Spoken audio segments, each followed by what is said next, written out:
본문의 말씀은 바울과 바나바가 예루살렘 교회에 방문했을 때 말씀입니다. 1차 전도 여행을 마친 후에 안디옥 교회에 선교에 있어서 한 가지 매우 심각한 문제가 일어나게 됩니다. 그리고 그 문제를 해결하기 위해서 예루살렘 교회의 사도와 장로들에게 이 문제를 어떻게 하면 좋겠느냐 문의하러 사람을 보내게 된 것이지요. 안디옥 교회에 어떤 문제가 있었느냐? 어떤 유대주의적인 그리스도인들이 예루살렘에서 안디옥 교회로 와서 이방인들도 유대교의 율법대로 할례를 받아야 구원을 받을 수 있다. 이렇게 가르친 거예요. 1절 말씀을 한번 보십시오. 어떤 사람들이 유대로부터 내려와서 형제들을 가르치되 너희가 모세의 법대로 할례를 받지 아니하면 능히 구원을 받지 못하리라. 이렇게 가르친 것입니다. 그런데 이 일은 지난날에 있어서 한 가지 안디옥 교회의 상처를 드러내기에 충분했습니다. 어떤 일이 있었느냐 하면 바로 안디옥 교회를 방문했던 베드로가 안디옥의 이방인 그리스도인들과 함께 식사를 나누다가 유대주의 그리스도인들이 오자 자기가 이방인 그리스도인들과 같이 식사한 것을 숨기는 외식을 행하게 되었던 거예요. 유대인들은 이방인과 교제하는 것을 부정하게 여기는 그런 믿음, 그런 전통이 있지 않았습니까? 그런데 베드로는 유대 그리스도인들이 자기가 부정한 일을 했다고 비판할까 봐 두려워서 외식을 행하게 된 거예요. 이방인들이랑 같이 밥 안 먹은 것처럼, 교제 안 한 것처럼 그렇게 하는 척했던 것입니다. 그런데 여러분, 베드로가 누굽니까? 예수님의 수제자요. 예루살렘 교회에 영향력 있는 지도자가 아닙니까? 그뿐이 아니지요. 베드로가 누굽니까? 하나님의 환상을 통해서 이방인 백부장 고넬료를 만났고요. 그와 함께 식사하면서 교제 나누면서 하나님께서 이방인에게도 생명 얻는 구원, 생명 얻는 회개를 주신 것을 직접 경험한 사람이 아닙니까? 그런데 그런 베드로가 이방인하고 같이 식사하는 것을 안 한 척하고 말이죠. 유대주의자 그리스도인들의 눈치를 보면서 외식을 했으니 그 주변에 있었던 다른 그리스도인들에게도 이게 심각한 영향이 되었던 것입니다. 바나바를 비롯한 다른 사람들도 베드로의 외식을 따라하게 된 거예요. 갈라디아서 2장 13절에 이런 말씀이 나와요. 남은 유대인들도 그와 같이 외식함으로 바나바도 그들의 외식에 유혹되었느니라. 이방인들에게 복음을 전하고 그리고 복음을 영접하는 사람들과 함께 식사 나누고 교제 나누고 교회를 이루어 가던 안디옥 교회의 사람들이 베드로의 이런 행동으로 인하여 큰 시험을 받게 된 거예요. 야야, 이방인들이랑 같이 밥 먹으면 안 되나 봐. 베드로로 저러잖아. 여러분 생각해 보십시오. 안디옥의 이방인 그리스도인들의 마음이 어떻겠습니까? 상처되지 않았겠습니까? 영향력 있는 베드로라고 하는 사도가 자기들이랑 밥 먹고는요, 안 먹은 척하고 있는 거예요. 부정한 자들과 내가 밥을 먹지 않았습니다. 이러고 있는 거예요. 안디옥 교회의 이방인 그리스도인들의 마음이 어떻겠습니까? 그런 상처가 있었던 중에 예루살렘에서 어떤 일단의 무리가 와가지고요, 이방인들도 유대교의 율법을 따라서 할례를 받아야 구원을 받을 수 있다, 이런 가르침을 전하고 있었으니 안디옥 교회는 이게 심각한 선교적인 문제가 되지 않을 수가 없었던 것이지요. 그래서 안디옥 교회는 바울과 바나바와 몇몇 지도자들을 예루살렘에 보내어서 예루살렘의 유력한 사람들, 그 중에서는 가장 유력한 자 중에 하나가 예수님의 형제 야고보라고 하는 사람이 예루살렘 교회의 기둥 같은 역할을 하고 있었거든요. 유력한 자들에게 문의했던 것입니다. 2절 말씀을 보십시오. 바울 및 바나바와 그들 사이에 적지 아니한 다툼과 변론이 일어난지라 형제들이 이 문제에 대하여 바울과 바나바와 및 그 중에 몇 사람을 예루살렘에 있는 사도와 장로들에게 보내기로 작정하니라. 이방인 그리스도인들도 율법을 지켜야 하느냐 말아야 하느냐 물은 거예요. 이방인 그리스도인들도 율법을 따라서 할례를 받아야 하느냐 받지 않아도 되느냐 문의한 것입니다. 사실 이 두 사건은 당장에는 이방인 선교의 최전선에 있는 안디옥 교회의 크고 중요한 문제였겠지만 뿐만 아니라 주님의 몸된 교회를 세워야 하는 막중한 사명을 감당하는 예루살렘 교회 입장에서도 반드시 다루어야 할 아주 중요한 문제, 바로 유대주의라고 하는 문제를 드러내는 일이 되었습니다. 예수 그리스도의 복음에 있어서 유대교의 율법을 어떻게 이해하고 받아들여야 하느냐, 이거는 비단 안디옥 교회의 문제일 뿐만 아니라 모든 당시 교회의 문제였던 것이지요. 이때까지만 하더라도 다수라고 할 수 있는 그리스도인들은 대부분 유대인들이었습니다. 그런데 여러분, 율법은 여전히 유대인들의 자부심이자 자랑이었던 것이지요. 우리가 선택받은 민족으로 하나님께서 특별히 우리에게 주신 이 율법이라고 생각을 하고 있었던 거 아닙니까? 그런데 이 율법을 어떻게 해야 되느냐 말이지요. 그 율법이 이방인 선교에 큰 걸림돌이 될 수 있겠더라고 하는 것입니다. 이거 어떻게 가르쳐야 되겠느냐. 그래서 어떤 유대 그리스도인들은 자기 믿음대로 안디옥 교회까지 가서 율법을 지켜야 한다고 가르쳤던 것이고요. 그래서 베드로마저도 이방인과 함께 식사한 것을 숨기려고 하는 외식을 행하게 되었던 것이고요. 이 문제를 반드시 한번은 해결을 해야만 하는 상황이었던 것이지요. 결국 예루살렘 교회는 큰 회의를 소집합니다. 소위 공의회라고 알려져 있는데요. 그래서 오늘 사도행전 15장의 말씀을 예루살렘 공의회에 관련한 그런 말씀이다, 우리가 이렇게 이해를 하거든요. 중요한 회의를 열어서 이 문제를 다루게 되었던 것입니다. 안디옥 교회는 말씀드린 것처럼 바울과 바나바 그리고 디도를 데리고 예루살렘 교회에 방문을 하게 되지요. 그런데 바울은 예루살렘 회의에 참석하면서 한 사람, 말씀드린 이방인 그리스도인인 디도를 데리고 갑니다. 갈라디아서 2장 11절의 말씀에 보면 14년 후에 내가 바나바와 함께 디도를 데리고 다시 예루살렘으로 올라갔나니, 이런 말씀이 나오거든요.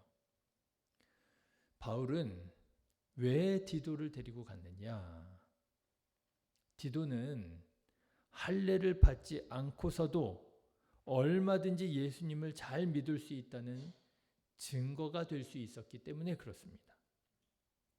말씀드린 대로 디도는 할례 받지 않은 이방인 그리스도인이었습니다. 그럼에도 불구하고 디도는 바울이 나의 참 아들이라고 부를 만큼 신뢰하는 동역자였어요. 이렇게 할례 받지 않고서도 얼마든지 예수님 잘 믿을 수 있는데, 그럼에도 불구하고 율법을 따라 할례를 받으라고 하는 것은 뭐냐? 그것은 오히려 예수 그리스도의 십자가의 복음의 능력을 퇴색시키는 것이라고 주장할 참이었던 것입니다. 야, 우리가 무엇으로 구원을 받느냐? 율법으로 구원을 받는 게 아니라 예수님의 십자가 은혜로 구원받는 것이 아니느냐. 그런데 십자가 은혜로 구원을 받는 것인데 율법을 지켜야 구원을 받는다고 가르친다면, 할례를 받아야만 구원을 받을 수 있다고 가르친다면, 그러면 예수님의 십자가의 그 사랑과 희생이 무슨 의미가 되겠느냐. 여기 디도를 봐라. 할례를 받지 않고서도 이렇게 예수님을 잘 믿는 그리스도인으로 성장할 수 있지 않느냐. 그렇게 얘기하려고 했던 거예요. 그런데 놀라운 일이 일어납니다. 바울이 디도를 앞세워 주장하기도 전에 베드로가 먼저 말을 하는데요. 베드로가 모든 유대 그리스도인들 앞에서 이방인 그리스도인들에게 율법을 짐지우는 것이 옳지 않다고, 율법으로 구원받는 것이 아니라 믿음으로 은혜로 구원받는 것이라고 주장하면서 유대 바리새파 그리스도인들의 주장에 공개적으로 반대한 거예요. 여러분 9절부터의 말씀을 한번 보십시오. 믿음으로 그들의 마음을 깨끗이 하사 그들이나 우리나 차별하지 아니하셨느니라. 그런데 지금 너희가 어찌하여 하나님을 시험하여 우리 조상과 우리도 능히 매지 못하던 멍에를 제자들의 목에 두려느냐. 그러나 우리는 그들이 우리와 동일하게 주 예수의 은혜로 구원받는 줄을 믿노라 하니라. 베드로가 이렇게 얘기를 하게 돼요. 여러분 놀랍지 않습니까? 베드로가 안디옥에서 어떤 일을 했다고요? 하나님께서 이방인에게도 생명 얻는 회개를 허락하신 것을 알고도 유대주의 그리스도인들의 눈이 두려워서 이방인과 식사한 것을 숨기며 외식했다고 하지 않았습니까?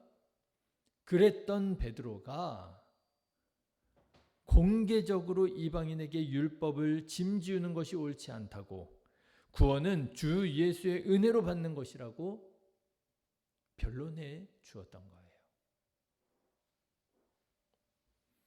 이렇게 베드로가 변론을 하자 바울과 바나바가 기회를 얻게 됩니다. 바울과 바나바가 디도를 앞세워서 하나님께서 이방인 중에서 행하신 표적과 기적을 증언하지요. 여러분 12절의 말씀을 한번 보십시오. 온 무리가 가만히 있어 바나바와 바울이 하나님께서 자기들로 말미암아 이방인 중에서 행하신 표적과 기사에 관하여 말하는 것을 듣더니, 그러니 여러분 분위기가 어떻게 되었겠습니까? 베드로가 이방인에게 율법을 짐지우는 것이 옳지 않다 말하지요. 그런데 바울과 바나바가 나서서 이런 일들이 이방인 그리스도인들 가운데 일어나게 되었다고 증언해 주었지요. 분위기가 예루살렘 교회 그 회의에 모인 사람들의 분위기가 하나님의 율법보다는 하나님의 마음에 더 열려지게 되었습니다. 결국 주의 형제 야고보는 몇 가지 요긴한 것들 외에는 율법을 이방인 형제들에게 짐지우지 않는 것이 좋겠다고 제안을 해요. 20절의 말씀입니다. 다만 우상의 더러운 것과 음행과 목매어 죽인 것과 피를 멀리하라고 편지하는 것이 옳으니 말하지요. 그러자 놀라운 일이 일어납니다. 예루살렘 공의회에 참석했던 모든 사람들이 만장일치로 야고보 사도의 제안을 수용하기로 한 거예요. 여러분 25절, 26절 말씀을 한번 보십시오. 사람을 택하여 우리 주 예수 그리스도의 이름을 위하여 생명을 아끼지 아니하는 자인 우리가 사랑하는 바나바와 바울과 함께 너희에게 보내기를 만장일치로 결정하였노라. 만장일치로 결정했다는 거예요. 여러분 이 만장일치에는 누구도 있었을까요? 디도와 함께 율법을 행하지 않고도 얼마든지 예수 그리스도의 제자가 될 수 있다고 주장했던 바울과 바나바 있었겠지요? 그런데 또 누가 있었을까요? 율법을 따라 할례를 받아야만 구원을 받을 수 있다고 주장했던 바리새파 그리스도인들도 있었겠지요.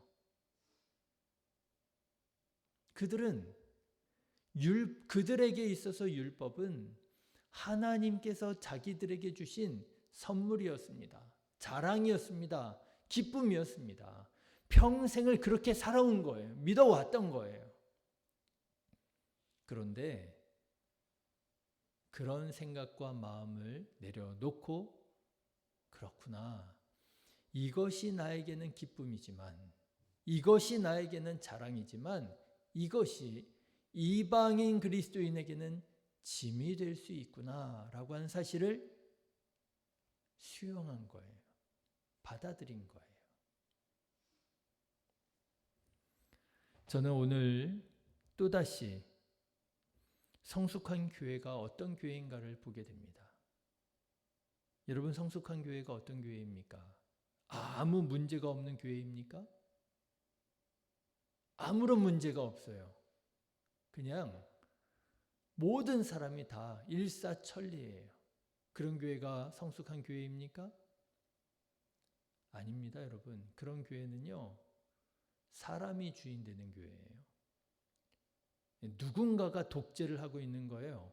담임 목사가 독재를 하든지, 아니면 거기 뭐 장로님들이 독재를 하든지, 아니면 거기 누구 돈 많은 사람이 독재를 하든지. 여러분, 성숙한 교회는 아무런 문제가 없는 교회가 아니라, 문제가 있더라도 하나님께서 주시는 은혜와 감동으로 극복하는 교회가 성숙한 교회입니다.